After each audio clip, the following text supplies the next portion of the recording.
শহীদ হয়েছ তুমি এটাই জানি, আল্লামা সাঈদী তুমি মরণি।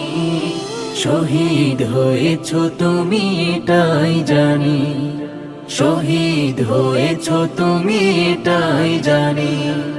কারাগারে কাটালে 13টি বছর, বাতিল কেঁপেছে তোমায় দেখে থর থর। কারাগারে কাটালে 13টি বছর, বাতিল কেঁপেছে তোমায় দেখে থর থর। তুমি যে ছিলে মোদের নয়ন মনি, শহীদ হয়েছ তুমি এটাই জানি, শহীদ হয়েছ তুমি এটাই জানি। দেহ মাঝে যতদিন ছিল তব প্রাণ, বলেছিলে তুমি সে